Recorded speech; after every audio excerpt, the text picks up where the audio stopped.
IB Nation Sports Talk on a Monday, along with Vince D'Addario, Sean Stiers. I know you've had a plenty busy weekend, Vince. How are you today? This is almost like the Jerry Lewis telethon or something for you, like as many hours as you put in with a computer in front of you and a microphone this weekend. I was actually thinking about it on the drive home. It's like, okay, we did a show Friday, did a very long show Saturday, did a good amount of show Sunday, doing a show Monday. Like, okay, hey, let's roll, man. Like, well, it's football season. You know, there are no off days. Well, at least not for us during football season. And even though Marcus Freeman kind of gave them the day off on Thursday, there's no off days for us. So, hey, man, we're back at it, and happy to share the screen with you, sir. And happy to be back with you. Get your thoughts on this debacle. I know. I guess I'm one of the old, like Jesse and I are like probably the only two who haven't shared thoughts on it so far. We actually got to have a little fun watching football yesterday. That's true. Went over to Cleveland.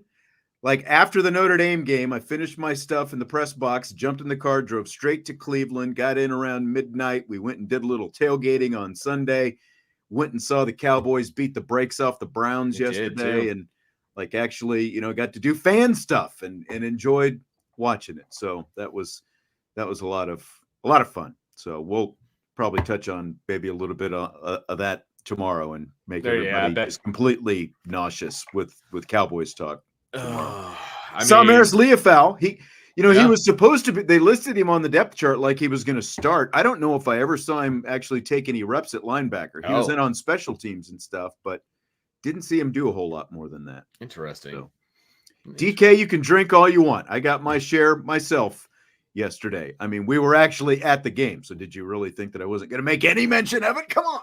Like, especially when they won, This is true. I was very worried that I was going to go there and the whole weekend was going to be a complete bleep show, So, well, I mean, to be honest with you, outside of the Notre Dame game, which dictates a lot of my life. Like I have gotten to the point though where it doesn't like ruin my life. It doesn't like depress me where I can't get out of bed or anything like it does for some fans. Like I am not that way at all, but it's my job to talk about it. And then it makes it very, interesting, obviously. But like, exactly. Had a great Saturday morning with my daughter. And then, Saturday afternoon to evening sucked, obviously. And then the Bears won, although the savior quarterback played horrible. So that was fun to watch. All my Bears friends in there, kind of shut him up a little bit. We got the W. He is a rookie. I was telling my daughter that he is a rookie. Like it still made me feel good. They won. So it still made me feel good that he looked like absolute steamy pile of garbage. Yeah, 148 yards of total offense, Sean. Like that's awful.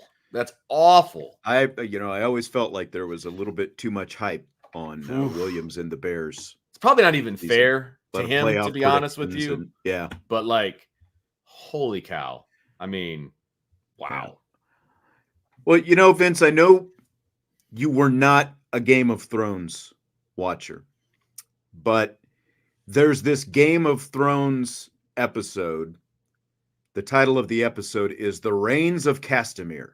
Okay. And casually, that means nothing. If you're a Game of Thrones watcher, you might know where I'm going. But it is not known for rain, and it's not known for Castamere. Game of Thrones fans know that episode is known as the Red Wedding episode. And maybe you've heard me talk about this. I have heard of that, but I don't know that I could pinpoint exactly what it means. Okay. Yes. So I won't give away any, plot spoilers for those who haven't watched it in the last decade. Maybe you still plan on watching Game of Thrones or you're early on in your Game of Thrones watching. But in a nutshell, everything in terms of like big picture macro plot line appears to be going in one direction. Families converge for what's supposed to be a big, festival, a joyous wedding, marrying two families together. And then Boom, ambush, arrows fly, throats Whoa. are slit. A bunch of major characters in the show all get killed at the wedding. Hence the Red Wedding. Major plot twist in the show. And that to me is where Notre Dame is right now. They beat Texas A&M. Everything seems to be pointing in one direction. All the conversation and the talk is going in one direction. Playoff and this and that and everything else. Then here comes Northern Illinois and arrows fly, plot twist. The season has been thrown into chaos. Yeah. You know, the star quarterback is in doubt. The head coach is in doubt. Wasn't supposed to go this way, but here we are. And, you know, this isn't going to be a show where I'm going to be Baghdad Bob and try to convince everybody all is well. The sky's not falling and all that different kind of stuff. I did see some people say that, you know, like they were hoping for kind of a pick-me-up today. I don't know that we're ready for a pick-me-up yet because there's still plenty to talk about. Oh, yeah. And because now, you know, we had comments from Marcus Freeman at his press conference today. How revealing are they? I don't know, but he did, you know, address a few things, and you know, so we're gonna get to some of that. We've also got the comments that he made. I know you guys touched on this and mentioned them in some of your shows over the weekend. The stuff on NBC with Zora Stevenson about Riley Leonard before the game, and very weird how when I got home and I turned on the recording of that game, literally that's where the recording starts, where that question is being asked. So I didn't have to look very far to find it, fortunately. But we've got a lot of it from today's press conference. I don't know how ready you are to jump back in. I mean, look, there's nothing good to talk about until we see this team play again. Yeah. I mean, let's be honest. Until 3:30 on Saturday rolls around, you're not going to get sunshine and lollipops from me, because this is literally, and it sounds like coach speak, but this is literally one game at a time.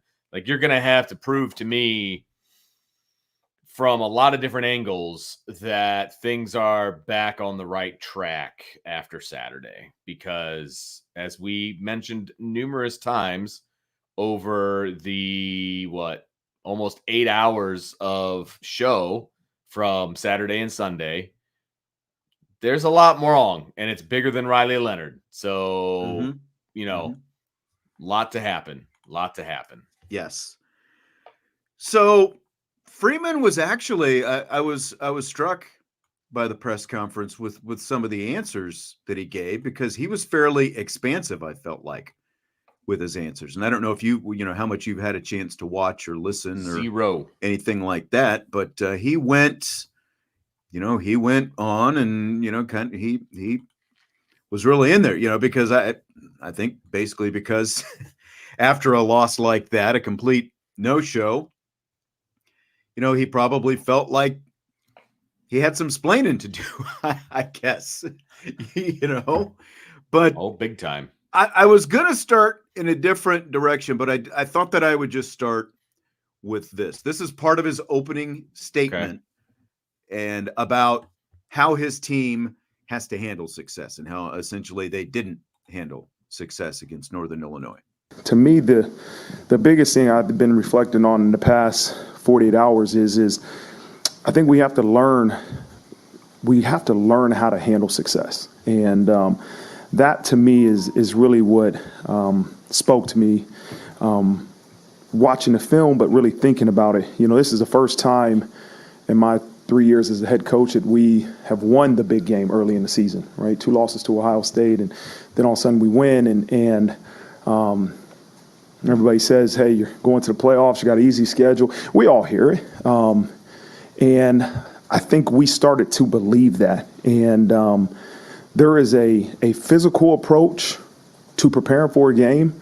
And I think physically we prepared the right way, but there's also a mental approach and a mindset that you have to have every single week. And I think that's where we failed. And so we got to challenge ourselves to make sure, no matter who our opponent is, that physically and mentally our approach to the game is the same way. And that to me is really what we have to learn from this, is that we have to be able to handle success. And how you do that is you don't change the way you approach and your mindset each week. No matter what people say, no matter what you hear, as much as you can, you got to try to tune out the noise, right? It's easy to listen to the good things.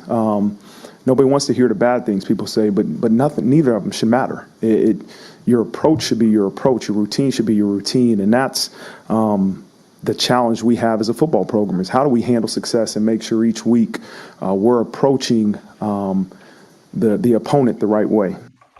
I mean, Vince, it's a lot of things that he touched on there, but your approach should be your approach. Your routine should be your routine, but it doesn't sound like they followed their routine exactly last week. That's the problem. Yes. So like, if you want to talk about, the wrong mental state of mind that your team has, it starts at the top. It starts with the head coach, and it doesn't sound like the head coach because, okay, you can practice hard on Tuesday and Wednesday, but if all of a sudden you're just doing walkthroughs on Thursday and Friday, specifically on Thursday, because Friday is always going to be a little bit lighter. Sure. Anyway, whatever you're going to do, but specific to Thursday, if you're not even having a real practice, it sounds like, and you're doing walkthrough stuff, like, what message are you sending your team when you are going from Texas A&M to Northern Illinois or whoever it happens to be?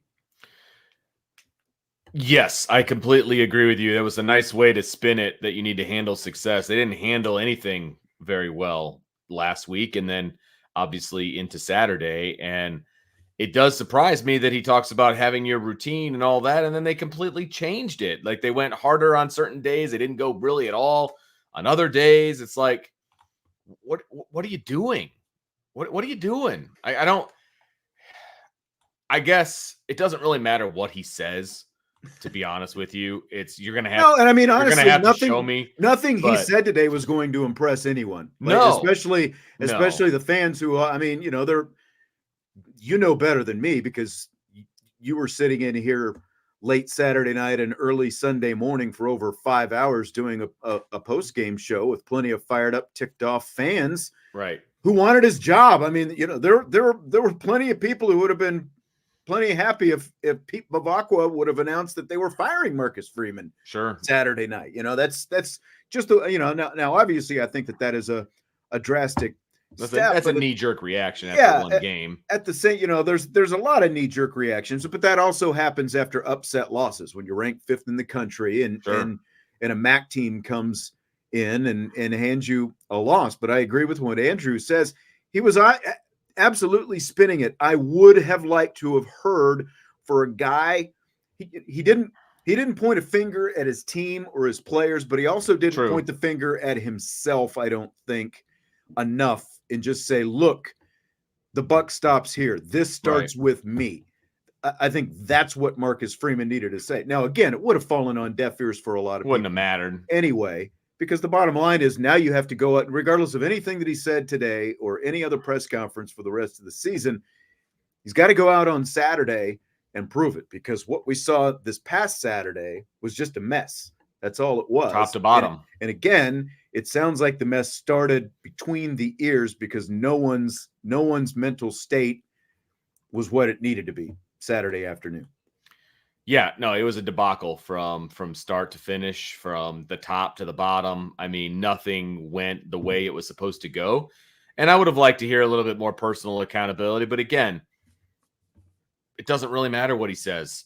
It matters what he does and what this team does.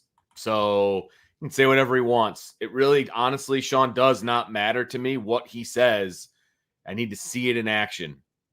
And we won't even, like I said, we're not going to know anything until Saturday. I'll talk to you Friday. Countdown to kickoff coming Friday. We'll just there's plenty for us to talk about. Okay. I'm sorry. But what I'm saying is, I don't care what he says, because he said all the right things leading up to this game. He didn't do the things that he should have done leading up to this game. Yeah. That's the point that I'm making. And the problem, obviously, the bigger picture problem is this is not year one. This is year 3. Yeah. This is something that I brought up last week, and it was pretty unanimous. Everyone thought that Freeman and Notre Dame was past this kind of stuff. Yes. after last week. I mean, Is that sorry, why? last year. Yeah. With the teams that they played that were this level, they blew them out. I mean, this was my biggest question coming into the season, Vince. I don't know if you're like, I know we've talked about a lot of Sure. but this was literally my biggest question coming into the season. And again, I feel like everyone felt like this was a thing of the past. How is he going to, because you do have a schedule that was completely manageable, and this should have been a win. And I don't want to hear about, look, I realize, okay, Northern Illinois, a lot of experience, all these different things. This is still a team that was 500 going into the Camellia Bowl last year. Exactly. They had to win the Camellia Bowl over, I think, Arkansas State to finish 7-6. So they're a nice little team. Yeah. They do some stuff. I mean, literally, they've got a couple of players, including Ontario Brown from the southern footprint of the He's nation. by far the best player on the team. Yeah. And we talked about him during the preseason. He's the second best running back that Notre Dame's going to see this year. But there's, 21 other starters that you needed to worry about, or, that aren't as good as him, that, look, Notre Dame shouldn't have lost this game, period, end of discussion. And they did, for a lot of reasons. It's a problem. It's a big problem. So what does mental preparation look like to Marcus Freeman? How do you actually, how do you enact that? How do you get more mentally focused? I think about, what I'm going to tell the team is the mindset you have right now, the way you want to go and attack this week should be the same way it is no matter what happened the previous week, right? And that I'm sure not many people want to read social media this week, or not many people want to turn on ESPN. It's natural to see ESPN saying, hey, they're talking about the Notre Dame win over Texas A&M, let's watch it. But that doesn't help you mentally get prepared for this upcoming week. And that's what I want to make sure our guys, they have the same hunger, the same approach in terms of their mental preparation for a game and respect for their opponents, that no matter who we play. And no matter what happened the previous week. And so that is a question only the individual can answer, right? You as an individual can answer that, because I can't always get into the head of what you're thinking and what you're doing outside of this football program. But I always say your choices reflect your choices reflect what you value. And so we have to make sure if we value the mental approach, we value the right things, our choices are going to truly reflect that. Look, they have Vince is rolling his eyes. I don't blame you. Look, again, it starts with the head coach, but they've got mental performance coaches over there. Mm-hmm. I've met some of the mental performance coaches, and they've got this new guy with that, like Mike Berardino has been asking about it since fall camp, about this, with the visualization and all these different things. They've got all the resources. This. Sorry for banging the microphone. I'm my hand talking is going crazy today. It starts at the top. That's where it starts, and I think that was the tone that was set. It seems like last week. Well, he said you are, what I forget exactly what his quote was, but something about you are the choices that you make, or something along those lines. Well, Marcus, you made the choice not to have a practice basically on Thursday, and that's not the right approach to have. That's not that. What you're telling your players is that we don't really need to practice today because the opponent isn't that big of a deal. Yes. So how can you then turn and say, well, we have to have the same mental approach every single week, when that clearly wasn't the case last week? And that part bothers me, because you're clearly saying something that is completely contradictory to what you did last week. That's a problem. And kids aren't stupid. They're going to see right through that. And I think Marcus Freeman is a pretty genuine guy. I don't think he's trying to be hypocritical, but to me, that's the way it's coming off. Just to answer Paul, we're going to get to the analytics thing and the analytics guy in rapid fire. So there's a lot we're going to get to in this show. So that will come up, but we're kind of sticking to it. But you're absolutely right, Vince. Again, that's why I would have liked to have heard a little bit more personal accountability right today, because of all those things that you're talking about. right there. It just it didn't look like a team that had the right state of mind, the right mindset going into Saturday's game. They obviously didn't play that way, and ultimately that's the results that you got, was a loss to an inferior team. And look, I know you can say, well, okay, Brian Kelly lost to South Florida, he lost to Tulsa, and it's funny how many people I saw over the weekend like bring up Toledo, but Toledo ended with a victory, but a lot of people have the impression that Notre Dame lost that game. And at the time it felt like Notre Dame lost that game, even though they did win that game because of the obvious expectation. It was a MAC opponent. Now Notre Dame, by the way, has lost to a MAC opponent for the first time. But yeah, like big difference when you're able to play poorly, because from a talent standpoint, there's no comparison in the kind of talent that was on each roster. But when you're able to play poorly and pull it out in the end, okay, sure, you overcame that. But that's not the position that they're in right now. And again, it's like, this is year 3, because even USF and Tulsa were year 1 and 2 for Brian Kelly. And we know how year 3 turned out. And everyone's talked about the magic of year 3 at Notre Dame for coaches and all that stuff. Now, that may or may not ultimately end up, because at this point, I don't want to talk about, well, they can still make the playoff today. That's not a conversation. Not for today. Probably another 2 months, frankly. Yeah, there's a lot that has to happen. They've got to string together. They've got to string together consecutive series where they look like a playoff team, let alone consecutive games where they look like a playoff team. Because you started each drive, first half, second half, with touchdowns. And what happened after that? It just complete and utter no-shows after that by the offense. So I know you guys referenced these next comments on your shows over the weekend. This is Marcus Freeman talking with NBC sideline reporter Zora Stevenson. Before the game, she asked Marcus Freeman what he needed to see from Riley Leonard Saturday against the Huskies. I want to play within the offense. We don't need anything spectacular. Do exactly what your coaches tell you to do. Play within the game plan, and the rest will take care of itself. If we start trying to make plays and throw the ball down the field, then all of a sudden we're playing out of character. Just do exactly what we want you to do, and the rest will take care of itself. It's not out of character, Sean. That's the problem. That's right inside of Riley Leonard's character, is to make plays and throw the ball down the field and do all the things and play outside the offense and all. That is what you need to do. Like what he said there in pregame, and thank goodness I didn't hear it live because I'd have lost my mind. But that's not who Riley Leonard is. And so if you don't want that, why did you go get him? That's my biggest thing. I'm going to play it one more time because I've only heard it twice so far. I'm going to play it one more time. Okay. I want to play within the offense. We don't need anything spectacular. Do exactly what your coaches tell you to do. Play within the game plan, and the rest will take care of itself. If we start trying to make plays and throw the ball down the field, then all of a sudden we're playing out of character. Just do exactly what we want you to do, and the rest will take care of itself. We don't want you to make plays and throw the ball down the field, basically. Make plays and throw it out.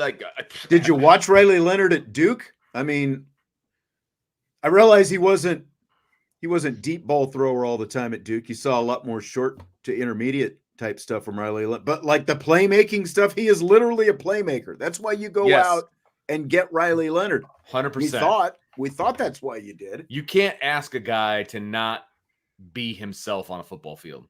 You can't do it.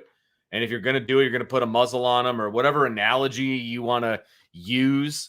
If they don't go back and say, look, we're not allowing Riley Leonard to be Riley Leonard, then you need to bench him and go to somebody else because there's no point in bringing him in at this point. But here's the other thing. If you bench Riley Leonard and you don't change any of your philosophy, the next guy's going to look like garbage too.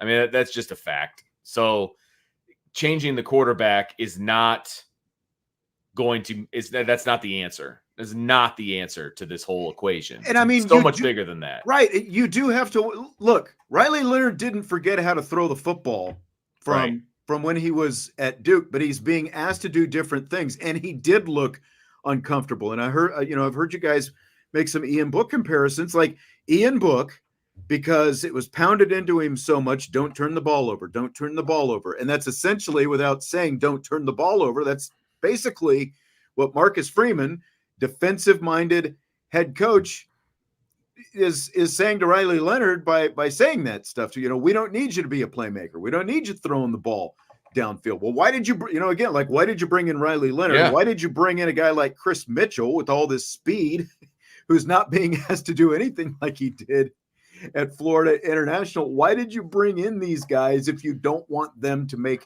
plays? I mean, do you want opposing defenses just squatting on everything within 7-8 yards of the line of scrimmage? Because that's what they're doing right now. That's what they did. And Riley Leonard does not look comfortable at all just being asked to stand in the pocket and not use his innate ability to make plays off script. Again, that's why you get Riley Leonard, because of his ability to do those things. So you beat Texas A&M by letting him do some stuff. You scored a touchdown early, right off the bat, your first possession of the game, by letting him do some stuff. And then after that, it's like, nope, no more of that. Let's not do any of that. Well, why would we go that direction? I don't get it. It makes zero sense. I don't know. I don't even know what to tell you. It makes zero sense. So it is baffling, and nothing is going to change, folks, until the philosophy changes. They may win games. I mean, even with this crap philosophy, they still should have won the game on Saturday. But the point is, this now highlights the fact that the philosophy is crap. It just magnifies it. Vince, you know what I mean? I don't know what the offense is trying to do, because again, we were told that the game plan for game one was an opponent-specific game plan because of how great Texas A&M's defensive line was and all that stuff, and then it was going to look different, and that essentially there would kind of be some tweaks opponent to opponent, trying to play away from the strengths of whatever the opponent happened to be. But again, like, they don't throw downfield all game, and then the one time, 2 times they throw it downfield. You had an unfortunate drop by Jaden Greathouse, and then you've obviously got the interception, like the best ball Riley Leonard threw all day. You had a drop, and you can say, well, it's a drop, everybody drop, whatever. Look, that's probably at a minimum 3 points. And in a game that was decided by what it was decided by, 2 points, 3 points is big in that situation. 3 points would have been big, obviously, at the end with the interception as well. And we'll talk about that as well in rapid fire, as we kind of try to parse this stuff. But I don't know what the offense is supposed to be. It doesn't look like what Mike Denbrock ran at LSU. No, the last couple of years. And this offensive line isn't prepared or ready. I shouldn't say prepared. They're not ready to be a team where the quarterback just sits in the pocket and picks people apart either. You know what I mean? Like, you need to do other things. And having Riley Leonard as your quarterback should benefit you in that regard, right? Moving the pocket, getting him outside, letting him be creative, doing these different things. And they're not doing that. And you're right. After the first drive where they did do that and they went down and scored, they just stopped. It's like, oh my gosh, NIU scored on us. What do we do? And the offense was punked and they couldn't figure it out. They went 3 and out immediately after that. So yeah, this is bigger than Riley Leonard. There's no doubt about it. It is bigger than Riley Leonard. Riley Leonard can throw the ball. I challenge you to throw in any game that he played at Duke. Yeah. He can throw the ball, folks. He didn't just forget how to throw the ball. He can throw the ball. So there are bigger issues here. Your 2 best players on offense on Saturday didn't touch the ball at the end of the game. That's a problem. Correct. Right? You didn't run in the offense. You didn't call plays to highlight what your quarterback actually does do well. Right. That's a problem. Right? So the problems are bigger than, just bench Riley Leonard. That's a lazy take. That's lazy. I'm sorry. No, you're right, DK. I think I said that. He says the ball to Greathouse was perfect. Fine. It was, like I said, it was probably the best throw that, especially like from a deep standpoint, it's probably the best deep throw that he's made all season. It was a dime. Yeah, it was right there. Unfortunately, Greathouse didn't hold on to it. But you know what? Sean, that happens. Like, guys No, I are gonna know. make mistakes. You know what I mean? Like, I'm you not can't- saying everybody's got to be perfect, Right. but I'm just like in a game that's, again, like how much did it come down to something as simple as mental Sure. focus? No doubt about it. And they should have had other opportunities to make plays. It shouldn't have come down to like that one play. You know what I mean? There were plenty of other opportunities to make plays in that game, and they just weren't made, period. And that was obviously one of the ones that was highlighted because it was so wide open. But yeah. Joe says defense couldn't stop the run either, and you're right. Like Absolutely. You can't give up 190 rushing yards to Northern Illinois. You just can't. Because I know I've heard a lot of people saying, well, the defense played good enough. They only gave up 16 points. Well, yeah, from a point standpoint, but the way that Northern Illinois made the plays when they needed to make them, and they largely did it by running the football. It was amazing how many times that Brown would take the ball, and you're thinking, okay, this is a 1 or 2 yard game, and the next thing you know, he's 6-7 yards downfield. Like, he averaged 5 yards per carry. He just kept moving. He just kept moving through guys, and Notre Dame defenders not bringing him down. They got pushed around at the point of contact up at the line of scrimmage, and obviously the linebackers. Now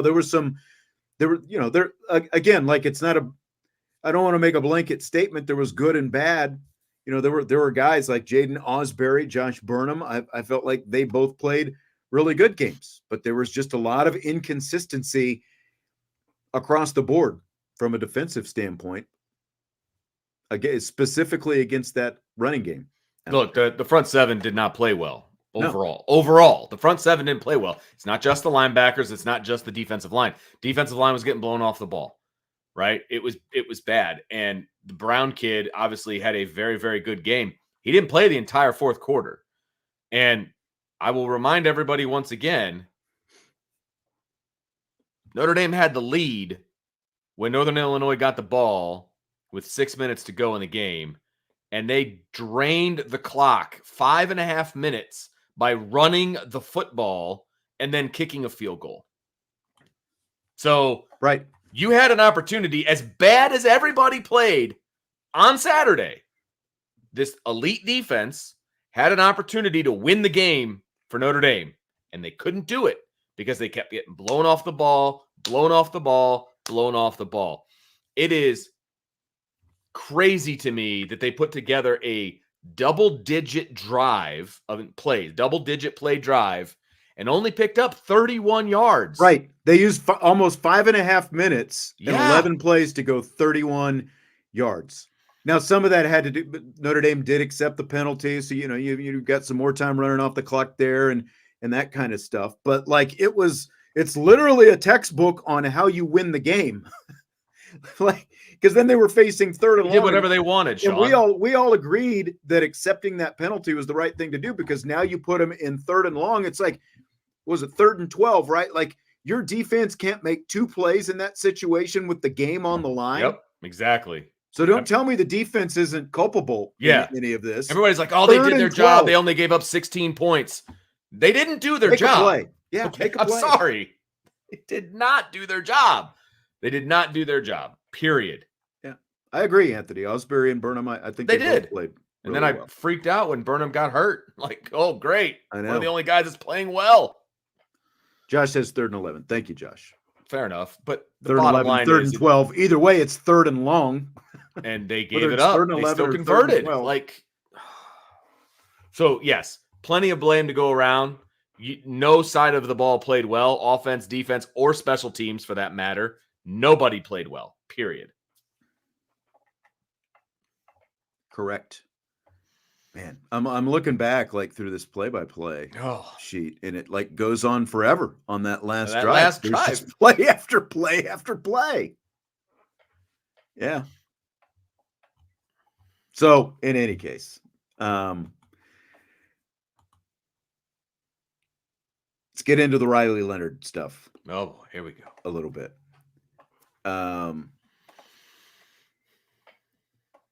So Steve Angeli is throwing on the sideline. in the second half. And there was that shot that Riley Leonard took at some point, and there was a lot of speculation. Was Leonard hurt? Was Angeli ever going to go in the game? And that question came up. What did Riley Leonard get hurt? And was there ever consideration to putting Angeli in the game in place of him? No, there was no consideration of that. We had a lot of belief in Riley and him running our offense, and we got a lot of belief in Steve too. Right? That's not a shot at Steve. We got a lot of faith in Steve too, but no, there was no consideration of that.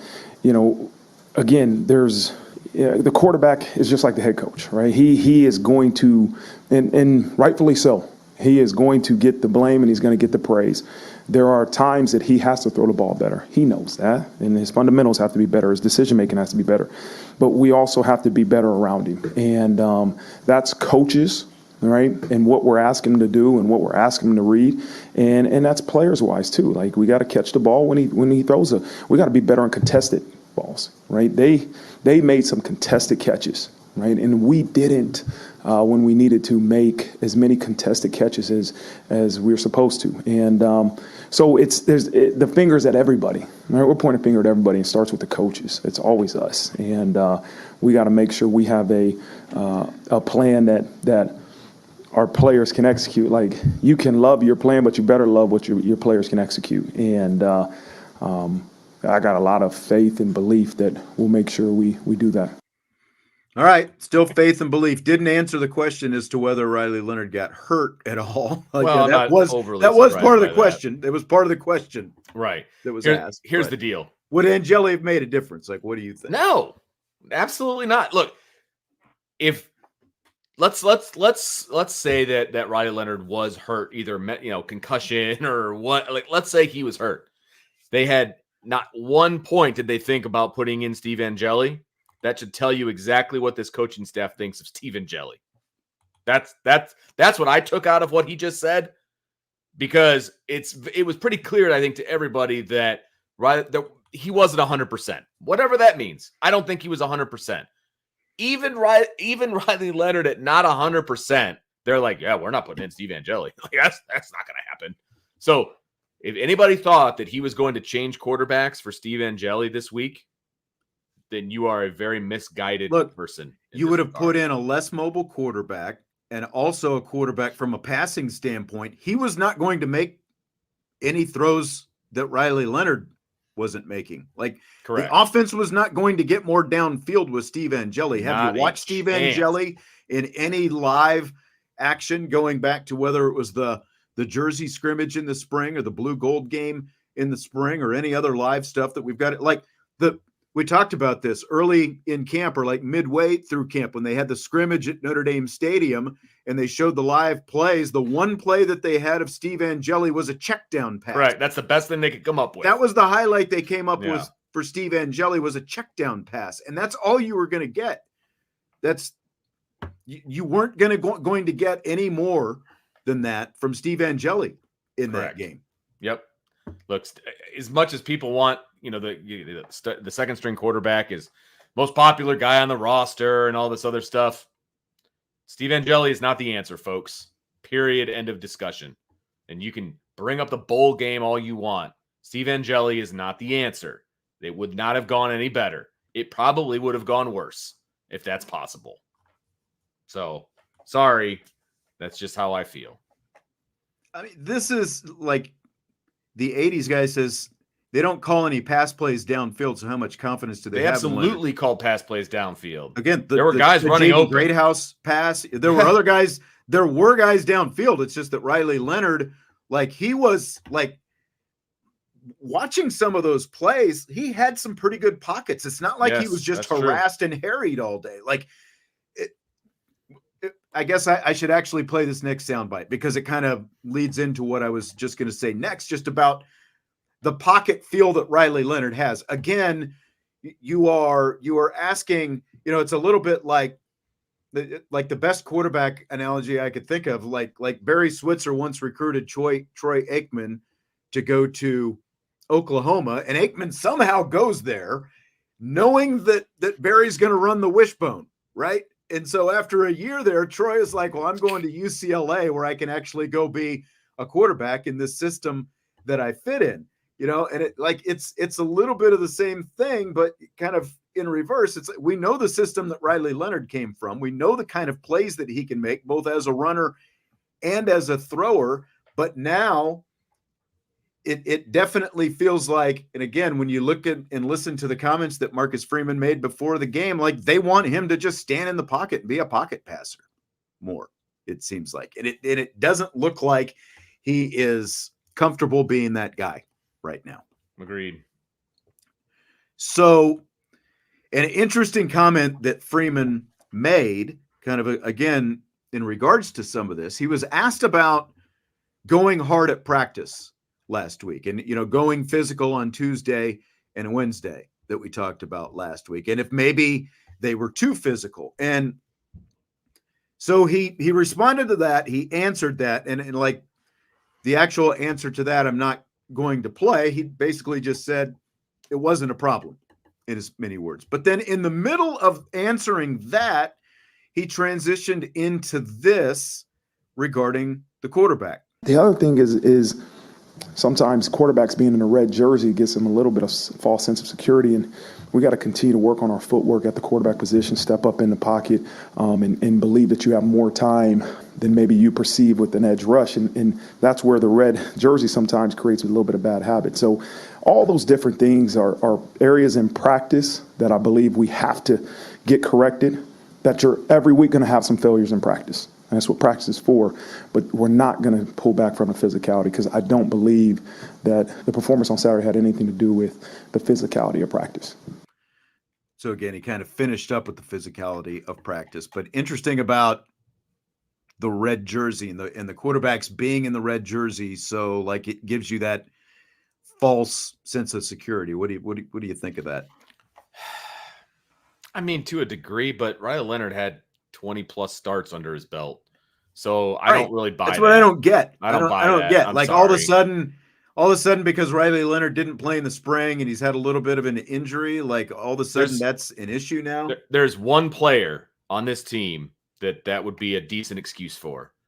It's James Rendell, because he's never played the game of football before these last two games. Right. And it looks like it. So like, yeah, I mean, when you see know what some I mean? of his punts, yeah, exactly. Like it was a bigger issue this Yeah. week than even it was against Texas A&M, because there's like, when you're back there, it's one thing to be booting the ball away at Pro Kick Australia. There's nobody with- around. And, Yeah. That's right. But yeah. now you've got live rushers coming at you, and you really have no feel for how quickly they're going to get Correct. there or any of that. So he's the only one on the roster that I would take that excuse for. Every single other person on that roster has played the game of football before live on a Friday night or a Saturday afternoon. And I'm sorry, that's not a false sense of security. That is ridiculous. I don't like that at all. Yeah, because, again, once you get to college, you're in the red jersey all the time. If you're a quarterback, this is nothing new. He's been in a red jersey ever since he got to college, and all the other guys are as well. That hasn't been an issue. Like that specific thing hasn't been an issue for other quarterbacks. So I just have a hard time, like how that would all of a sudden be this major issue, for Riley Leonard. Like that's the thing that's holding him back. If anything, like I just, again, like opening drive of the game. Okay, he got hit a couple times. Maybe he was shaken up a little bit. He just looks like you want like a little bit of a different version of Phil Jurkovec in that blue gold game when he was asked to stand in the pocket all the time and was not allowed to run. And remember how ticked off he was afterwards about the fact, like they won't let me play my game. It's a little bit of the, absolutely. It's the same kind of thing basically, but they're asking Riley Leonard to do it in a real game. Here's all the things that we saw from Riley Leonard in 26 games at Duke that made him a successful quarterback, but we're not going to let him do it 90% of the time now when he's at Notre Dame. That's ridiculous. If I were Riley Leonard, the first thing you do is you look in the mirror and you admit that you had a poor game, because he did. He had a very, very, very, very poor game. Played like crap, right? But they did nothing to help him, in my opinion, to get him going. Some quarterback powers and some things like that. That's coaching malpractice, in my opinion. You can't do that. And again, if you're not going to do that kind of a thing, then you should bench him and you should play somebody different, right? But I don't even understand why they went and got him in the first place if this is the offense that they wanted him to play in. Right. And, look, that 80s guy, he says, I'm not trying to be a jerk, just don't believe in Riley Leonard as much as everyone else, I guess. Look, he hasn't given you that many reasons to believe in a Notre Dame uniform. With the exception of the fact that when the game was on the line at Texas A&M just a week earlier against a better opponent, an opponent that blew out its opponent over the weekend, by the way, and you can say, well, I believe it was McNeese State or whatever it was, and they blew the doors off them. And Connor Wigman, by the way, was the highest rated quarterback in the country in that game. But again, you can talk about how bad the opponent was, but you can't tell me that Texas A&M wasn't supposed to beat that team any more than Notre Dame was supposed to beat Northern Illinois. That's what everyone thought of Northern Illinois coming into this game, whether they've got all the experience back or not. But my point is, Riley Leonard led a game-winning touchdown drive. Yep, sure did. And he did it how? By putting the game on his shoulders, letting him start off with a run. He made another big run, and then you got his juices flowing. You got him into the game, passes, and he made a couple of clutch throws. For a guy who can't throw, I would say those two throws are pretty decent. He made two big throws when he needed them. Ask Texas A&M if they'd like Connor Wigman to have been able to make that kind of throw when they needed him to in that same game against Notre Dame. Leonard was making throws in that game. The throw to Jaden Greathouse, boom, right where it needed to be. Yeah. Clutch first down. The throw, obviously it was a contested throw to Bo Collins, but he threw it and he let Collins go up and make a catch, but he put it where he needed it to be. And Andrew makes the point for me right here. They did it on the first drive, never ran it again with him after the second quarter. Bingo. That's the problem. That is the biggest problem here, is they did not let him be himself. Right. You don't have to like Riley Leonard. You can think that he's garbage because so far he has not been good in a Notre Dame uniform. I get it. But we have video evidence from his time at Duke with lesser players around him. He can play. He hasn't done it at Notre Dame. No one is debating that, except on that last drive last week. But he hasn't done it. I get it. People are pissed off. Okay. The answer is not benching him, because you're benching him for somebody, if they go with what the depth chart says, you're benching him for somebody with a heck of a lot less talent. Yeah. Rule 34 artist says, so according to you guys, Leonard's the only quarterback who can make a throw on the team, and only sometimes. That's not what I said at all. Again, it's not that's what it looks like right now, because he's being asked to play a system that he was not asked to play. But go look at 2.5 years of highlight reels from Duke and tell me that Riley Leonard can't make a throw. Right. There's proof in real games that Riley Leonard can make throws. Like, there's proof in one game against an inferior opponent, Oregon State, that Steve Angeli could. Again, if Notre Dame is not stretching the field vertically, how is Angeli going to make the offense any better than Riley Leonard was going to make it? Less mobile quarterback, and all he wants to do is throw short. They're not going to stretch the field anymore with Angeli than Leonard was. Nope. And I'm not just like blanket defending Riley Leonard. He looks to me like he's completely uncomfortable. Yes. Agreed. Because it's not his strengths. They're not playing to his strengths. And we've talked about it before. And I know Marcus Freeman and some of these other coaches have talked about it before. Play to the strengths of the guys that you have in your team. And it just doesn't look to me like that's what they're doing. Right. And it's game 2. Do you really want to be playing quarterback roulette now in game 2 of the season, when you do have all this, the stakes that you have in this season with all the expectations that were on this season? Is that the game that you want to start playing? We'll just yank him and go to somebody else in game 2. How did that work out for Deshaun Kaiser and Malik Zaire in 2016, when you decided you were just going to start going back and forth between quarterbacks all the time? How did that work out? How did the season work out for Notre Dame? It didn't work out too well. Right.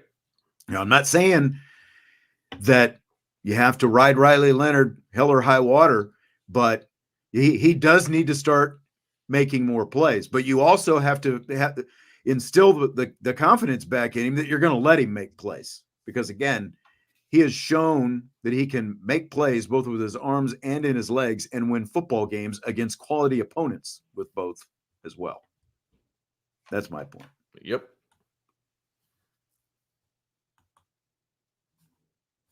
You want to talk about the receivers? We certainly can. This is your show, baby. You're the That's pilot. not just my show. I mean, I'm here to just whatever you throw at me, baby. I got you. Okay. All right. Because the receivers are a bit of a question, I guess, as well. Like have they shown in practice that they have the ability to make contested catches? Yeah, they're battling. I mean, you can see it in one-on-ones. You can see it when we go good on good. It's always a battle, right? If we're making too many contested catches on offense and you're saying defense, what are we doing? Defense, and if we're winning every single ball, we're going to look at the offense. So it's been a great 50-50 battle. But at the end of the day, we got to do it on Saturdays too. What do you think?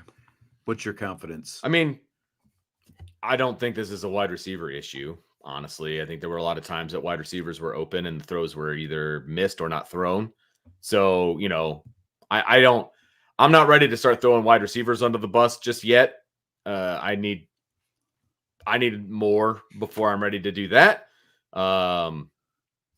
But everybody can play better. I mean, that's the biggest thing. They can all play better. But I saw plenty of wide receivers being open, and I saw wide receivers standing there wide open, and the ball went like way over here or way over here. You know what I mean?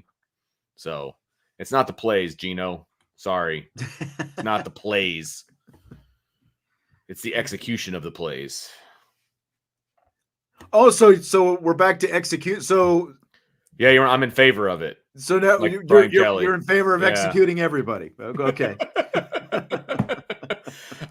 Look, again, I'm not saying the wide receivers, they were coming off the ball a little bit slower and not really as aggressive as I would have liked, but they were open enough. I mean, on that, I've seen the replay of the long interception on 2nd and 1, at the end of the game enough times to know that there were 3 wide open guys that he could have checked down to and gotten the first down. Not even checked down.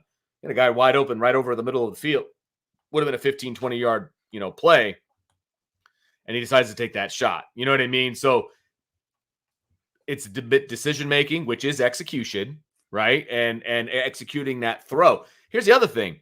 If he executes the throw to the decision that he made, at the very least, it's an incompletion, not an interception. Yes. And you're back to at 3rd and 1, you run the ball, you get a first down. So, well, let's save that because I've got it coming up, and we're going to dig deeper into that conversation here in a minute. Won that decision, and there are people talking about run the football. Where did the running game go? And we'll get to that here in just a minute. Tyler, thank you for the super chat. He says feels like 2 steps forward and 2 steps back. I mean, that's the dance that they're in right now. 1 step forward, 2 steps back. 1 step, 2 step. Yeah. I mean, yeah. Well, I guess if it's 2 and 2, you're at least in neutral. But if it's 1, yeah. I don't feel like they're in neutral Either now. way. I think they're behind the 8 ball, so to speak.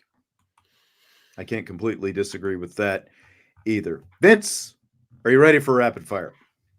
Oh yeah, because I can smell dinner up there. Dinner's a cooking. The wife has been busy today, chopping and making. It smells good, Sean. So I am absolutely ready for rapid fire. I had myself a nice cold meatloaf sandwich when I got back from Cleveland. One of my favorites. My wife made some meatloaf over the weekend. Cold meatloaf sandwich. Meatloaf. Very tasty. Ma, we need the meatloaf. Meatloaf. Want it now. It's great.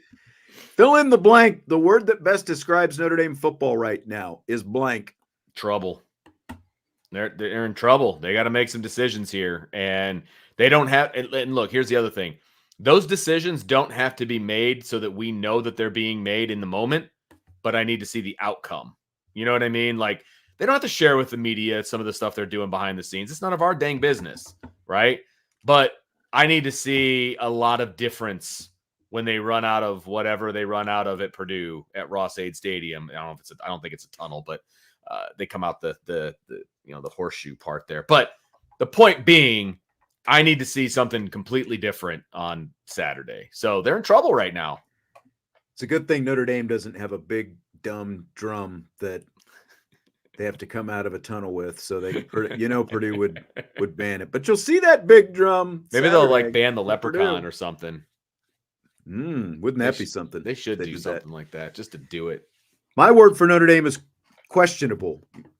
Marcus Freeman, challenge everything, basically a form of question, and it's just all questionable right now. Again, how they were going to handle this kind of thing, how they were going to perform week to week against a schedule that everyone has been saying since before the season ever started, since last year when we started looking at the schedule, that this was a completely winnable schedule, an easy schedule, all this different stuff.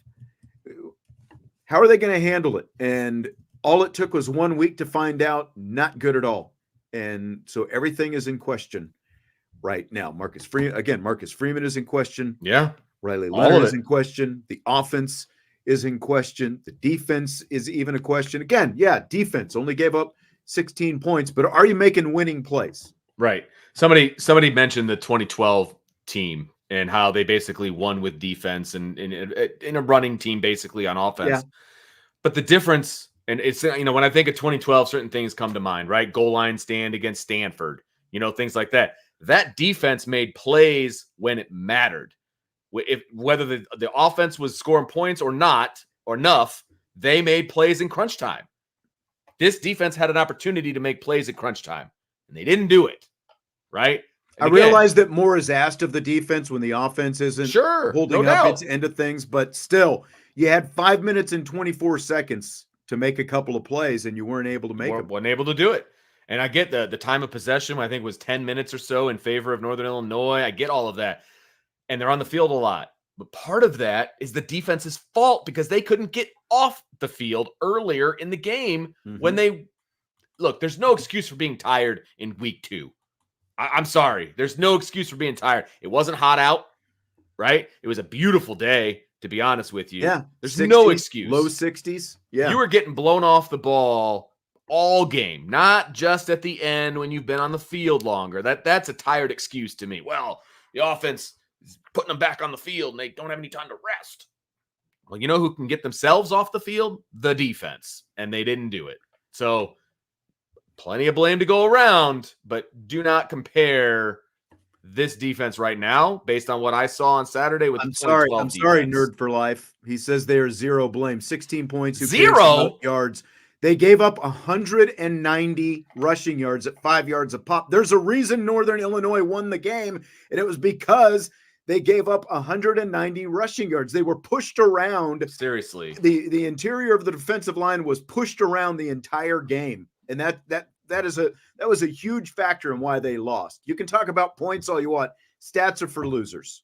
Like you got to make them say whatever you want. You got to make winning plays when it's time to make winning plays. I'm sorry. Correct. Yes, correct. Third downs. Northern Illinois converted 6 third downs. Notre Dame converted 3. Fourth downs, Northern Illinois 1 for 2 in a very crucial fourth down conversion at that.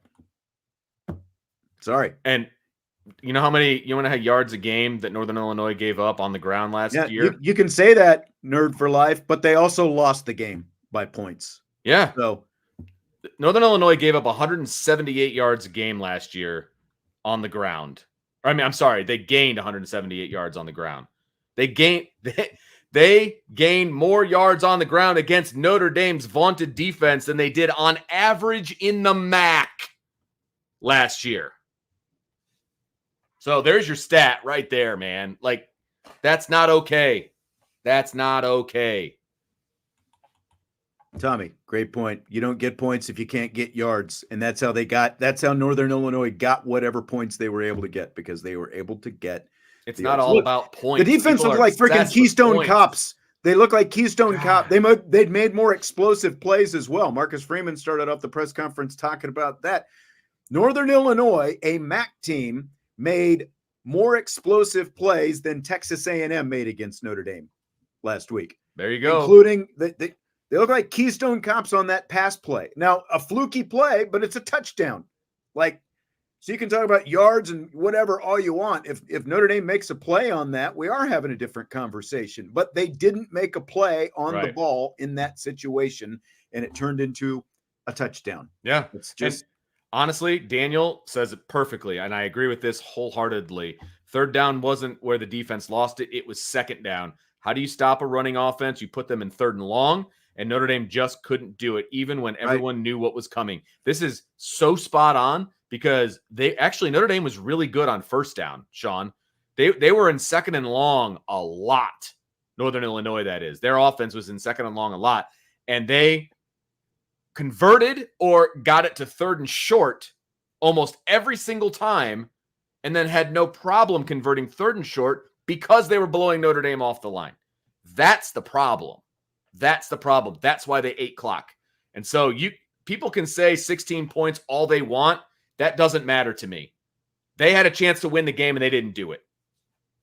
That's it. The game was on the line and they didn't make enough plays. Now, the offense, now there's plenty of blame to go around, but don't tell me the defense gets no blame in this. You have to play. You have to play offense. It's complementary football. You have to play on both sides of the ball to what's going on the other side of the ball. Yeah, you're asking your defense to make more plays, but look, they just weren't making consistent plays. Again, I talked about this earlier in the show. You can say, well, 190 rushing yards. It's 190 rushing yards, and it's 5 yards a carry. And Ontario Brown, again, like when the defense had to tackle him and make it second down and 8 or whatever it happened to be, he's getting 4 or 5 extra yards after the first contact, and all of a sudden it's 3rd and 2. Like they had to play better. Right. You can keep shouting 16 points. It's not going to make a difference. I'm sorry. It's like yelling at a wall. It leads me into the next point, because Notre Dame, with its approach to running the football, was completely negligent as well. Jeremiah Love and Jadarian Price combined for 15 carries against Northern Illinois. They ran for almost 200 yards against Texas A&M, but those two totaled 103 yards on 15 carries against Northern Illinois in a one-possession game. Riley Leonard had 11 carries.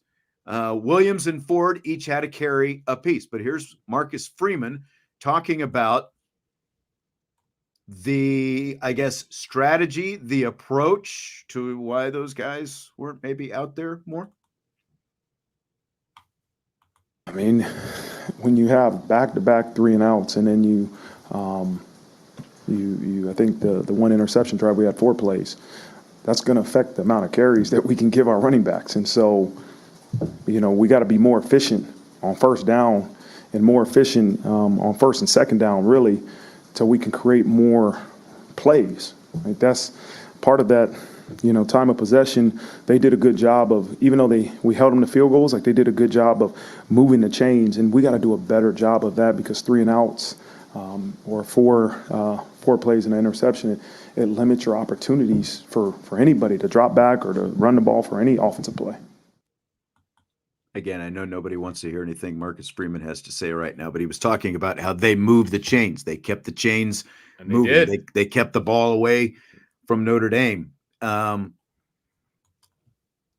going to get to the second. I'm going to get to the second one specifically here in a minute, but 15 carries combined for Jeremiah Love and Jadarian Price. How do they not have combined for 30 carries? Right.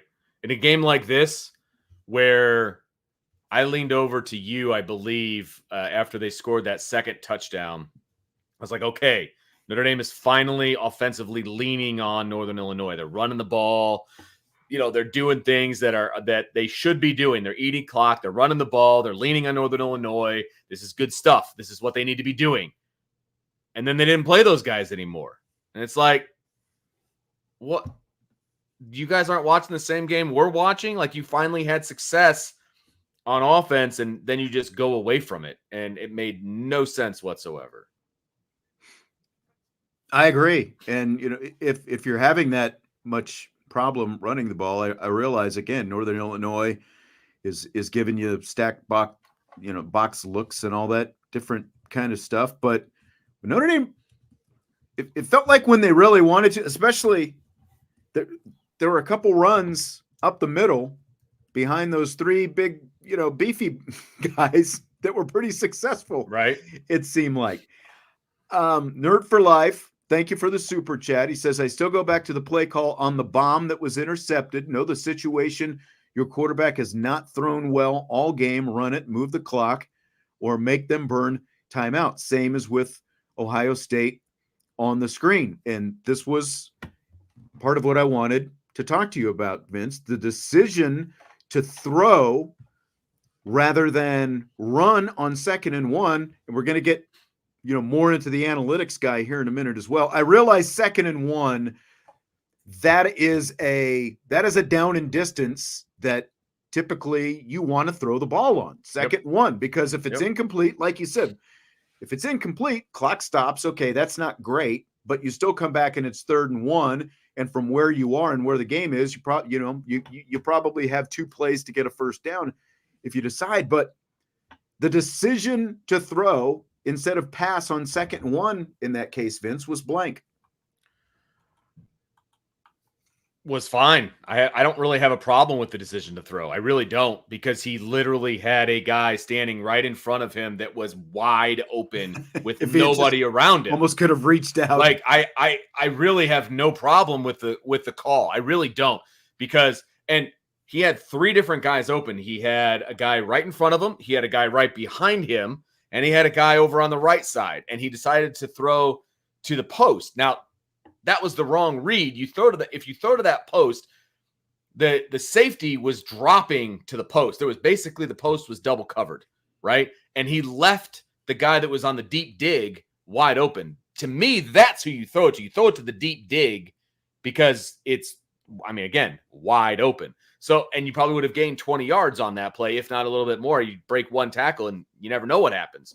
So I really don't have a problem with the play call. I would have called a pass in that position. I would have, because it's 2nd and 1. You take a shot and you come back and you run. And I know you and I are not going to go agree on this, and I totally understand where you're coming from, and that's totally fine. But I have zero problem throwing the ball in that moment. See, and no, you're absolutely right. Like, they had guys wide open, but just like for the rest of the game, Leonard, for whatever reason, was not seeing guys who were open.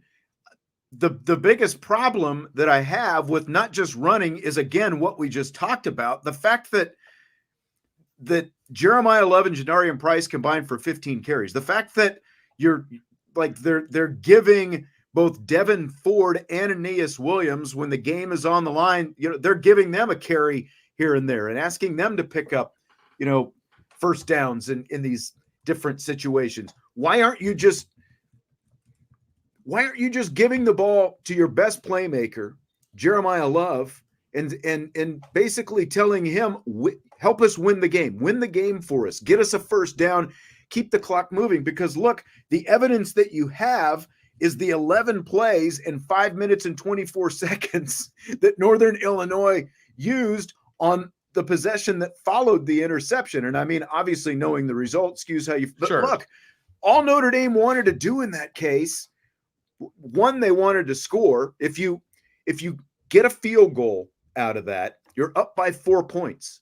The only touchdown Northern Illinois had scored in that game was on that fluky pass play.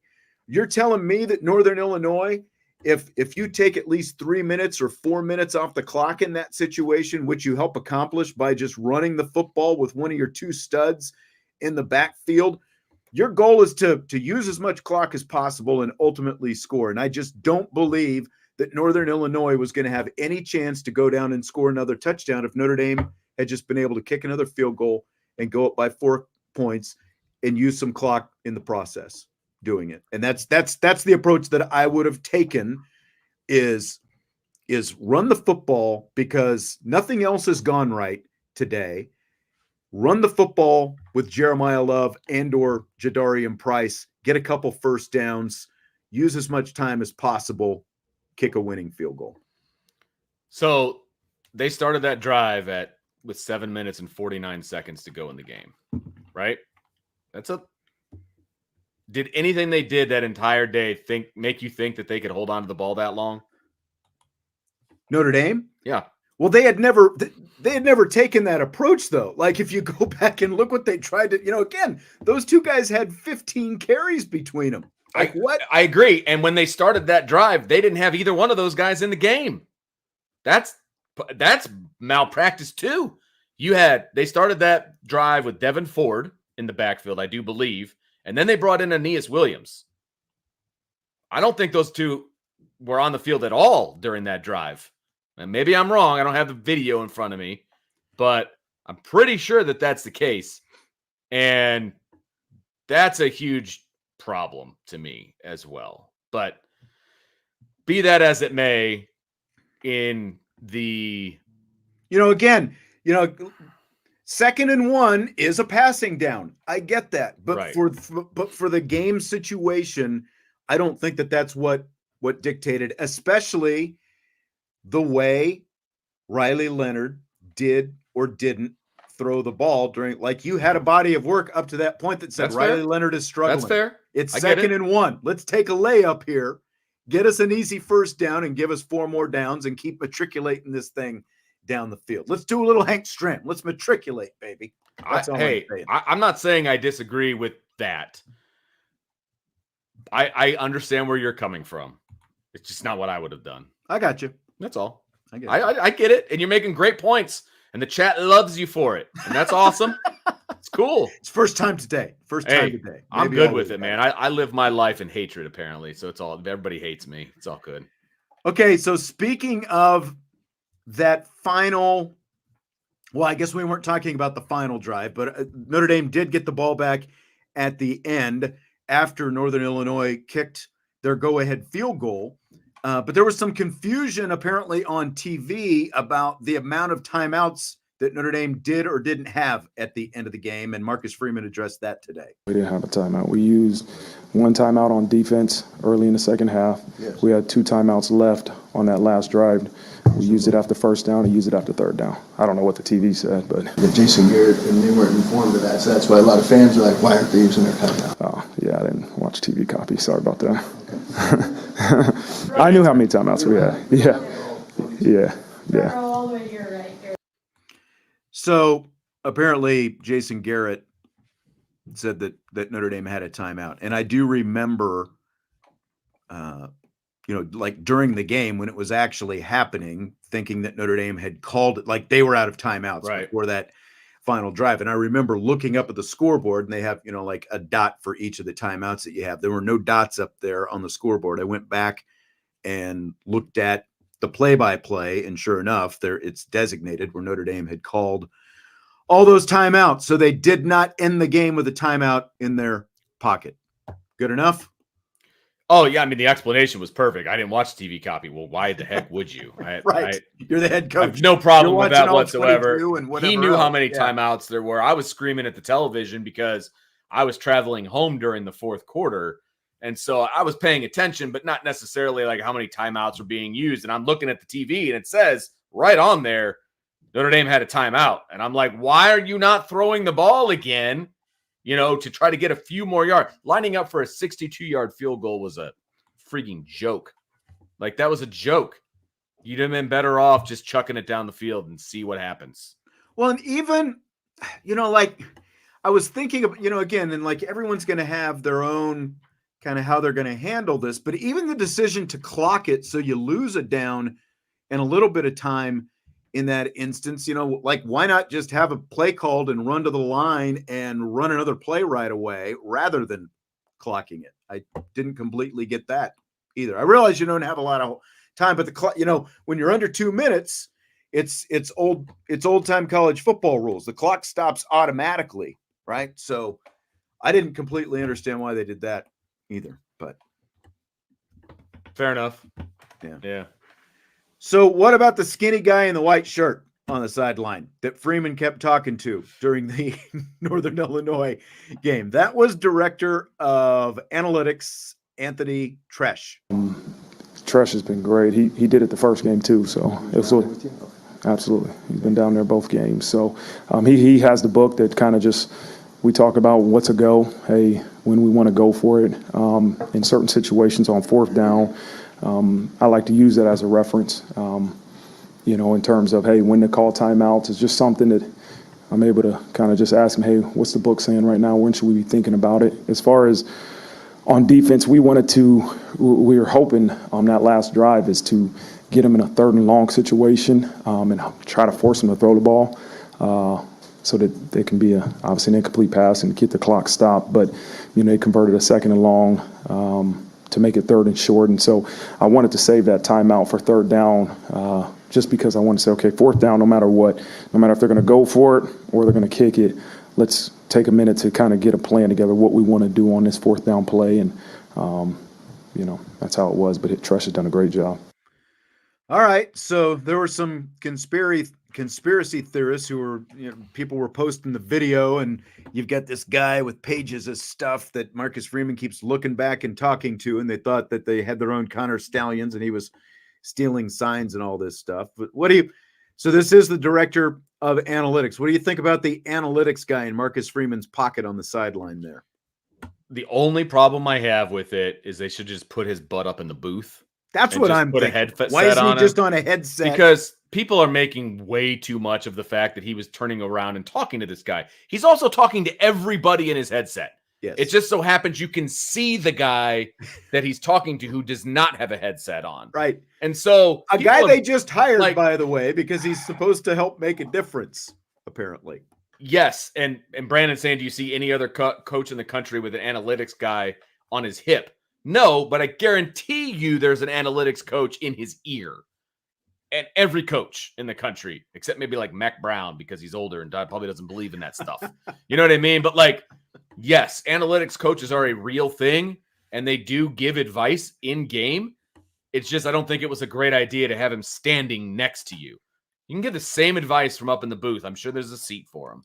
That's the only problem I had with that situation. People are blowing this up to be way more than it is. It's like in Moneyball when they leave the meeting in Cleveland, and then Peter Brand, Jonah Hill, is sitting out, at his in the office area there, and Brad Pitt comes out and he's like, "Who are you?"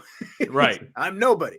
Well, you were somebody in there because they kept looking at you, and it's like the same. Who is this guy? What is he doing? What's the analytics guy? He's the data guy. Right. Exactly. Exactly. Now, the fact that he's standing there with pages of stuff, again, is it the best look? I agree with what you're saying. Just put him in a press box, put a headset on him, and nobody has to know who Marcus Freeman is. Right. Because, look, Marcus Freeman takes advice from all of his coaches in the moment, in the games and stuff like that. So it just so happened that guy was standing next to him. So it is a bad look. I get it. But it's just different. It's just... And, to answer the question about why is the analytics guy making these decisions, he's not making the decisions. The data is literally making the decisions. And Marcus Freeman is saying, what does the book say in whatever instance it happens to be? When to call a time, all those different things. I do find it interesting, and Brian and I were talking about this because you had left with that 2-minute timeout. Should Notre Dame have taken a timeout when Northern Illinois still had the ball on top of the timeout, like before the 2-minute timeout? Because then you call the timeout with 2:10, 2:11, whatever it was. Forces them to run a play. So now you've stopped. They run a play. You're going to get an automatic stoppage at the 2-minute timeout. You're putting yourself, I think, in a better situation if you take that timeout before the. I don't know why we got to call it the 2-minute timeout. Why we can't just call it the 2-minute warning? But that's something new that coaches are going to have to be deciding, and how much I guess their analytics guys get involved in that as well. Maybe it changes a little bit since you did only have 2 timeouts remaining at that point instead of the 1. I don't know, but that felt like a point where you probably should have taken that, and that probably gives you a good 10, 15 seconds extra at the end if you take that timeout before the 2-minute timeout instead of waiting until afterwards. Yeah, I completely agree. I still thought this was funny from USMA 87. Freeman mistakenly thought the defense could stop Northern Illinois. Did not happen. Didn't happen. Did not happen. Yeah. I mean, he showed a lot of faith in him. Obviously, last week, like we talked about, the decisions to go for it on 4th and short a couple of different times. He showed a lot of faith in the defense, and he's had a lot of faith in the defense. And look, I don't want to get like caught up in this. Giving up 16 points is respectable. I 100%. That should have been enough for you to win. I don't disagree with that you at still all. You still have to make certain game plays at that point as the game flow dictates. And that's the exact point. 16 points given up should be enough to win a game against Northern Illinois. Correct. Nobody is going to disagree with that because it's absolutely 100% true. But in the moment, at that point in the game, you were winning the game. You should have stopped them.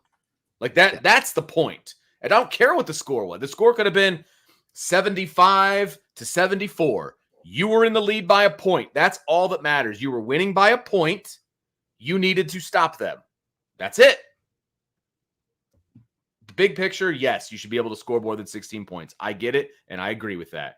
But in the moment, the defense had a chance to win that game, and they couldn't do it. That's the point. Yeah. Andrew wants to know if we heard the quote by Jason Garrett. I'm not sure what he's referring to. Do you? I don't, because I didn't listen to any of the commentary, so I honestly do not. Like I was in Cleveland all day yesterday, with the game, so I haven't had a chance to. Right. The only thing that I've seen of the game broadcast is where I got that soundbite of Freeman, right? That question from because I got home today and press conference and getting this show ready and writing and all that kind of good stuff. I was busy, suspending kids all day, so I was a little busy. Yeah. So if you've got the, if like paraphrase like what Jason Garrett said or whatever, give me the gist of what he said. But otherwise, I have not heard that. Brent wants to know if Notre Dame doesn't make the playoffs, does Freeman lose his job? No, he won't. Now, hold on a second. I think it's a really good question. If it's just as simple as he just doesn't make the playoff, like they win 10 games and he misses the playoff or whatever, no, he is not going to get fired. If they go 500 or something like that, chances are pretty good. I'll just say that. Or he'll be on the hot seat for sure going into next season or however you want to put it. Yeah, like if they're 10-2, you got to give me more context. And they missed it. Yeah, right. What does this season ultimately look like? Right. If it's a 7 or 8 win team, then I think he goes to hot seat territory. And look, you do have to factor in that there's a new athletic director here who didn't hire Marcus Freeman. Yeah, and that matters. That regardless of I don't think that Pete Bavacqua has any, there's no reason that he dislikes him, but he didn't hire him. So there's no emotional attachment there to, I hired this guy, this needs to work, all this different kind of stuff. Ultimately, in an NIL world and fundraising and everything else, I think a big factor is going to be how enthused, not just the fan base, but the people who are writing the big checks, right? Like how much they're in favor of the head coach being around. I think that's going to go a long way. I think, he's on the hot seat right now. I mean, but how the next few weeks and the rest of the season goes depends on whether that seat gets hotter or whether it gets colder. I mean, bottom line, right? I mean, that's how it works. And do we see, Miami, Ohio is coming up here in 2 weeks. You can't forget about Purdue, obviously, at this point. You can't forget about anybody. Miami, Ohio is the reigning MAC champ. Yeah, they're better than NIU. A 500 MAC team just beat Notre Dame, and the team that won the MAC last year is coming to town in a couple of weeks. What's that going to look like?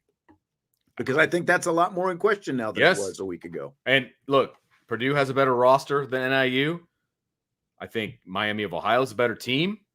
I mean, there's a lot of stuff to happen, and that's only the next 3 games. There's a lot of better rosters than NIU on this schedule. And so Notre Dame's going to have to figure it out. DK, thank you for the super chat. Vince, tee it up.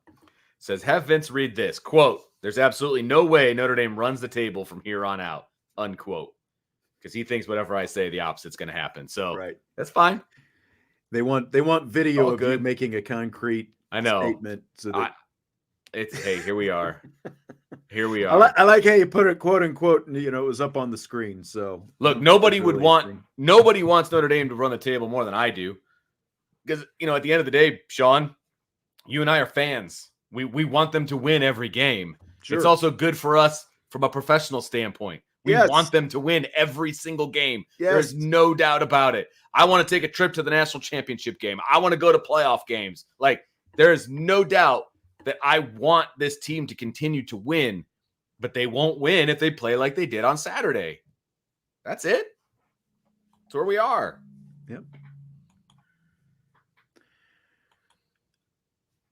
Okay, let me see. There was one. Yeah, I mean, Irish for life 99. If we lost to 2 MAC teams in the season, that would be really bad. Tantamount to losing to 2 service academies in the same season, which has happened before as well. And, and again, like, I think that's the path that this is going to have to spiral to for Freeman to be in some serious jeopardy by season's end. Whether or not that does or doesn't happen, I don't know. Like, and David Jones asked, is Freeman transparent enough and have the integrity to make the challenge everything include himself? I feel like he has before.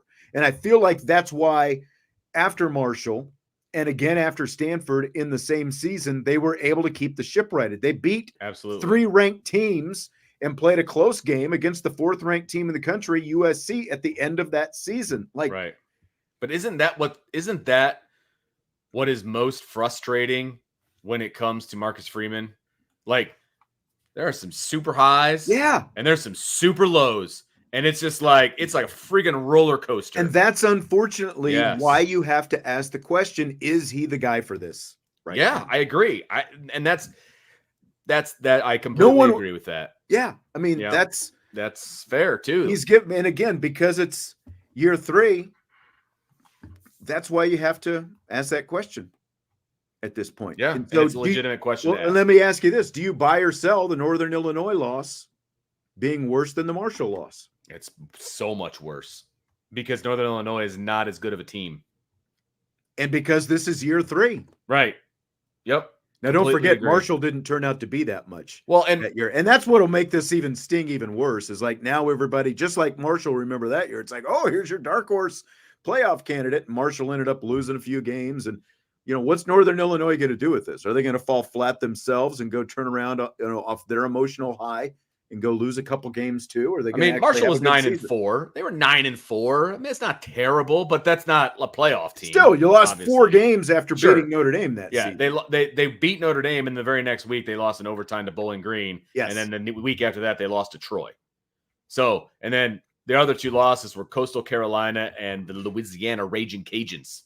So those are your 4 losses for Marshall last year. Look, I don't think NIU is all that great. I think they're a top half at MAC team, right? But this loss is still way worse because of the hype. And I mean, look, Notre Dame was the number 5 ranked team in the country, first of all, when this took place. They just came off the big win on the road, Texas A&M. They're not now. Of course, everybody's like, "Well, how good is Texas A&M?" Okay, again, well, Texas A&M turned around and beat a crappy team last week. Exactly, and so then you come back and you lay an egg at home. This is the biggest loss of his career, and it's not close. Only to be closely followed by if they lose to Miami of Ohio. At that point, I'm okay with making a coaching change. I really would be. Yeah. Jeff says we should go back to shows from Freeman's first year and the losses to Marshall and Stanford. It's like Groundhog Day, year 3. We were upset because you still shouldn't lose to those teams. Believe me, not lose to those teams. And it's a problem again because it's year, and that's what I'm saying. I hope we weren't vague on that. It is a bigger problem because it's year 3 now. He's supposed to be past this. He is completely used up all his free passes. Oh yeah, And no doubt. I think we've kind of asked that over the last, has he used up the free passes at this point? It was Yeah. well, I don't know. He's completely lost them. When you've got so many people now in the fan base just saying, get rid of him. It's time. Again, the greater weight is going to be carried by donors who write the big checks. There's a reason Jimbo Fisher was out. I mean, they paid him a lot of money not to coach their team. Yeah. You know what I mean? So, yeah, I completely agree with that. He should be past this right now, but he's not. And that's a and I thought concern. last year was evidence that he was past this based on the scores of teams like NIU on the schedule last year. Because he took care of everybody. Blew them out. Yeah. I mean, blew them out. Wasn't close in any of those games, So I thought we were past this as well. And I think somebody may have mentioned that in the chat earlier on. Thanks for another super chat, Nerd for Life. He says, do you think Freeman knows how to fix it? His press conference makes me think no, plus what's up with our punts. Look, okay, let me we did have the punt question queued up. So we've been sitting on it. Yes, we have. Nerd. So. Look, does he know how to fix it? I don't know the answer to that. I really don't. Now, his past tells me that he will be introspective and he will try to fix it and he will do things to make that happen. I don't know if it's going to happen, but the past tells me that he will do that. We have seen it in numerous different occasions. Okay, so that's number one. The punts, that's why I said that he would be the only one, and we're talking about James Rendell, he would be the only one that gets the, never seen real bullets or whatever analogy you want to use, and it looks that way.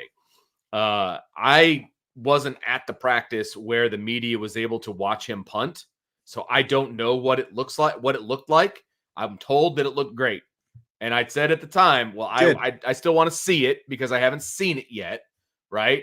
And so far, because he didn't punt in any of the other practices that we went to, not one of them. And it was very frustrating for me as a special teams guy. I've seen 2 games right now, and I haven't seen one of these 5.0 hang, and there were opportunities in the game on Saturday where that would have come in handy. Like when Notre Dame was backed up, they could have used one of those boomers, right? And he's line driving in them and literally out kicking the coverage. That's where that phrase comes from, right? He's kicking it so far on a line, and the ball is getting to the returner before the defense can get there too quickly. Yeah, that's a problem. You need to get some height on the football. What we saw in camp were these massive, like almost straight up in the air punts that carried the distance and came down inside the 15 consistently, and even inside the 10 consistently, and were hard to catch. Like we haven't seen that at all through. Seen that at all. Complete no show. He's been kicking it end over end, and those balls are super easy to catch. Yeah, super easy because of the way that it hits in the wind and all of that. It's easy to catch. So yeah, I haven't seen that yet, and so I don't know what's up with the punter, and that's one of the reasons why I said all 3 phases of the game failed on Saturday. And 2 block kicks, 2 block field goals. One, like it didn't even happen, in my opinion, because you're lining up for a 62-yard field goal. That's messed up. The other one was a longer field goal, but you still can't get that blocked. Whether that's on the line to keep the arms down, whether that's on the kicker for not kicking a line drive, you can't do it. Yeah, Irish for Life 99. Doing it in practice, doing it game day. You're right. 2 completely different things. And that's totally agree. The problem is they are 2 different things. And I think Vince and I were talking about this earlier in the show. He looks like a guy who's never punted in a real game before, let alone in a game with the level of skill. He's never even punted in a high school game. Maybe he's played some level of that. I don't know exactly. I don't think so. What they play over there. Yeah. Just, all, school, like literally a punting school that he's going through with none of that. But if that's the case, then it's like, you're not getting real snaps when you do that. You can take as much time as you want to get the ball off, which is something like like I said, you guys all know this. Like I went to all kinds of camps with my kid over the summer and over the past year. And there are some kids that can really boom the ball, but they catch it and they kind of look at it and then they finally get the ball off and it looks beautiful. But like I would look at somebody, I'd be like, that's never going to work in a game. But coaches are enamored with that kind of stuff. And I hope Marty Biaggi, being a special teams guy himself, like he was an actual kicker, isn't enamored by that kind of thing. But maybe he was. Maybe he was enamored by the fact that he could just boom it in practice like that. But I just haven't seen it in a game yet. We'll see what happens. But it's not good so far. Tom says he'd bet his mortgage there's a better punter on the team right now. I don't know who that'd be. There's 2 punters on the team right now, and they both skew the age of this entire roster. Yeah. So, and the other guy, what kicks we've seen of him, I was not impressed either. No. So you got a 26-year-old, you got a 30-year-old. Those are the 2 punters on the team. Just saying. Yep. Joe says might as well go give a soccer player. Not as easy as you think. You kick a soccer ball completely different than you kick a football. So there's that. Brent wants to know if Jesse and I are looking forward to watching Brock Purdy in the 49ers. I don't even know if I get the game tonight because I still don't get the ESPN channels. This whole DirecTV thing going on. So you got the Fubo login, right? Oh, good call. It's on good there. Call. I didn't think about that. Yeah. Hopefully the credentials. If you don't have it, if not, I got you. Send me the login information. Good call. Because I was asking you and Brian about it, and I forgot about that. Yeah. Yeah. All right. Well, I think that's going to do it. Woo! Covered a lot of ground today. Yes, we did. Yes, we did. I feel like we've been talking about this game pretty much nonstop since it ended. I bet you do. But there's been a lot to talk about, so I get it. I will enjoy my night off, though, tomorrow. I can promise you that. Yeah. Again, I get everyone's frustration, and I don't think that we came off as, like Baghdad Bob and, just blindly defending anyone. I think that there are a lot of questions that have to be asked, and Marcus Freeman and his staff and his players have a lot to figure out this week before they do go on the road against at least what should be a solid opponent. Defensively, it was a decent run team last year. A lot to figure out. Thank you very much, Brent. Good to hear from you. I was actually, it's funny, Brent. Yeah, you brought him up. I brought you up earlier today. Vince and I were talking. I'm like, I don't think I've seen Brent for a while. So good to see you, Brent. And Bernie wants us to share the Fubo password. And you disagreed with me too much, Bernie. I can't give it to you because of that. So no, I'm just kidding. I think I would get in trouble by the boss man if I handed that out to everybody. But and it might shut down and I wouldn't be able to use it. Like if everybody's logging in, that might be a problem for my personal viewing. And at the end of the day, it's all about me. So of course it is. All right, hit that like button. We appreciate you being here. It's hopefully maybe we've either raised your blood pressure, eased a little bit of your pain. I don't know, but we will see. A lot of games to be played. A lot of games. 10 games to go. So it's coach speak, but it is literally one game at a time as far as my opinion on this team right now. Yeah, and literally that's the way. We got before we get out of here, we've got an NIU fan. Praise for your fans and program. Had a great time at the game in a beautiful stadium. Good luck the rest of the way. Easy to be cordial when you win, but you guys earned it. So I have no problem with that, man. Thanks for joining us. That's right. Now I will say, as a fan of a road team this weekend, they were fairly polite in Cleveland. And, they have to be a little bit more polite. Nobody likes Cowboy fans, man. I'll let Jesse was trying to mix it up a little bit with this Cleveland guy. Like it was a party in the back Cleveland guy out there yesterday, and they were kind of going back and forth a little bit. Surprise, surprise! Jesse likes to talk a little bit during a game when he's got a little sauce in him. So I'll let him tell that story tomorrow if Brent wants to be here for that. So, that's fantastic. All right, thanks again, and we will talk to you tomorrow on IB Nation Sports Talk.